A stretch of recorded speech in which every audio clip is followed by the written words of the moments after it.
Hi yogis! When we take time to connect with our inner world, our spirit becomes more luminous. And the most effective way to come to a daily practice is just to start off really small with 5 minutes a day, because everybody's got 5 minutes. You can't talk yourself out of that.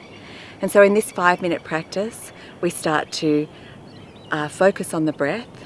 We start to move the body in the 5 major ways that it moves, with a forward bend, a back bend, a side stretch, a spinal twist, and also opening the hips. And we also take time to listen and give ourselves the gift of our own attention. So let's get started. Coming to the front of the mat, we're going to find our feet anchored on the ground. You might even rock forward into the balls of the feet and back into the heels until you find the weight is balanced across the feet. We're going to start to drop the tailbone like you're almost going to sit in a chair and firm up the legs.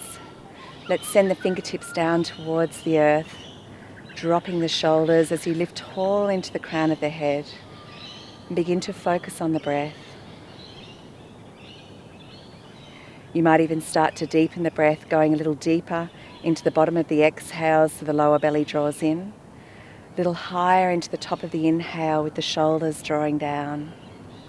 Inhaling to float the arms up, maybe all the way up, maybe looking up if it's comfortable on your neck and you can keep the back of the neck long. And then we'll exhale to forward fold, a really strong bend in the knees to go easy on the backs of the legs. Let the head drop. Inhaling to look up and lengthen. See if you can draw the shoulder blades back onto the back chest. And exhale, we'll step it back to a kneeling on all fours position. As you take your next inhale, looking up, lifting the face, lifting the buttock bones, but drawing the belly in towards the spine. Exhaling to press the floor away. Starting to synchronize your movement to your breath, making this very first simple connection that opens up possibilities for connections elsewhere off the mat.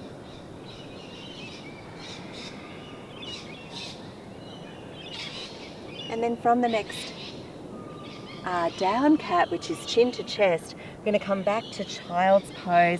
Find a way to let the forehead rest on the ground. So you may even make a fist pillow here if that's more comfortable for you.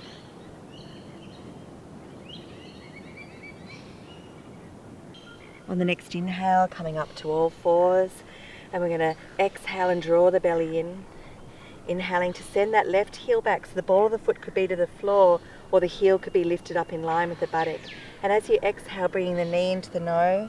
And then from there, let's step the left foot through between the hands. And you might be more comfortable with the hands to the floor, or you might start to come a little bit more up to upright, bringing the hands to the front knee, drawing the shoulders down, or even lifting the arms all the way up.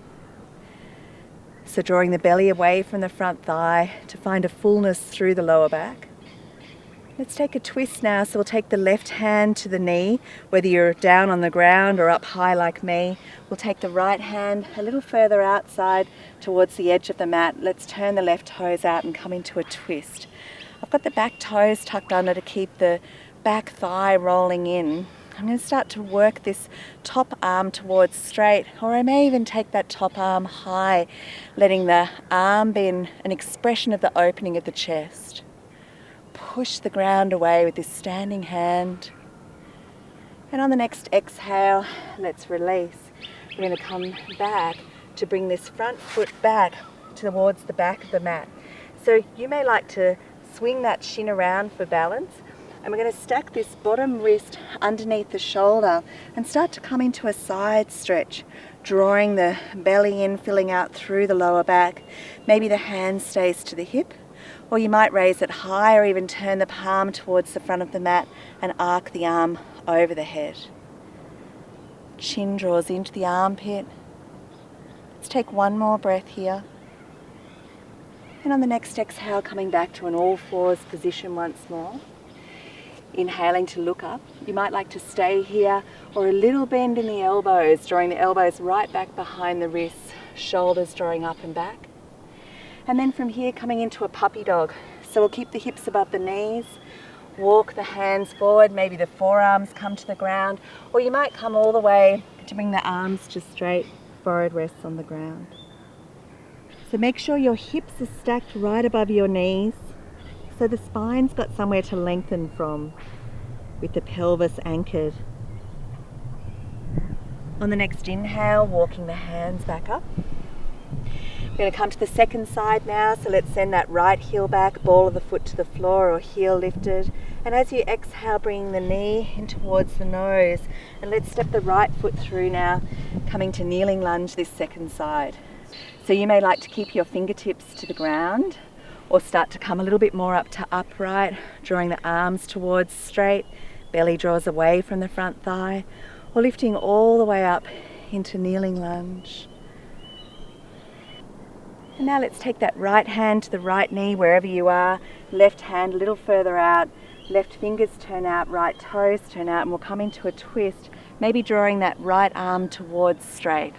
Or you may even raise the right arm high, opening up that top chest, right through to the fingertips.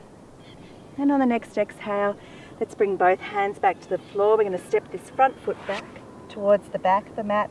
Remember, you can swing that shin around, but otherwise we're stacking left hand underneath the shoulder, right hand might come to the hip. I'm sending the tailbone down towards this back heel.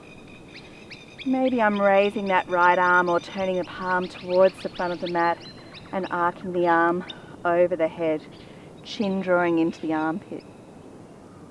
On the next inhale, let's raise that top arm. We're going to exhale it back, coming back to an all fours position. So choosing what suits you best.